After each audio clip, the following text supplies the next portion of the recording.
你認為死亡係咪終點？一位發現衛星嘅天文學家死過2次，佢話自己睇到另一邊嘅景象，更提出宇宙係由意識創造。呢位咁特別嘅人物就係嚟自日本嘅木內學彥，佢係日本極少數有正式醫療記錄被醫生宣告死亡，但係竟然喺30分鐘後奇蹟生還嘅傳奇病例。佢將科學家嗰份理性同勇氣帶入常規儀器無法測量嘅領域，甚至喺瀕死狀態中進行咗主動同帶有實驗性質嘅探索。木內人生嘅巨大轉變由22歲嗰年開始。大學畢業後，佢加入日本航空自衛隊，做咗空中交通管制員。有一晚佢返夜班，突然覺得個胃劇痛，之後慢慢失去知覺，昏迷咗，送到附近醫院，個肚一路脹大，佢痛到醒下又暈下，最後轉送到東京醫科大學嘅慈誠醫院，確診患上極之罕見嘅上腸繫膜動脈性十二指腸閉塞。呢個病極為罕見，從來冇人存活過嚟。木內送到醫院時，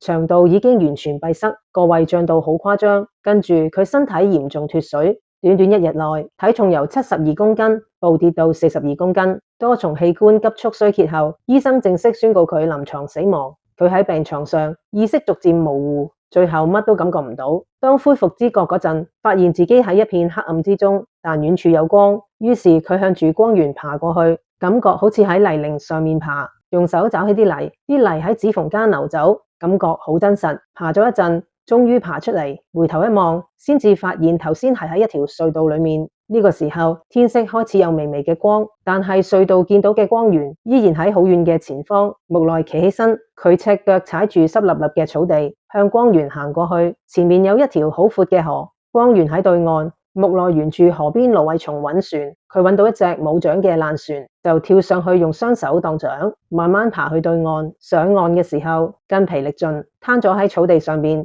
唔知休息咗幾耐。當佢抬頭一望，發現嗰個光源已經移到10幾20米外，而喺光影之中有4、5個人影喺度喐緊，其中一個人行過嚟，係個着住喪服、氣質高貴嘅中年女人。木內後嚟醒返先知，原來呢個女人係佢一位伯娘，呢位伯娘喺佢出世冇幾耐就已經過咗身。個女人問學彥：你做咩嚟呢度啊？木內唔識答，跟住女人帶佢去光源嘅位置，見到2位婆婆，一位伯伯同一個後生仔。木內一個都唔識，但當睇清楚個後生仔個樣，佢嚇咗一跳，嗰個竟然係幾年前意外過身嘅堂哥。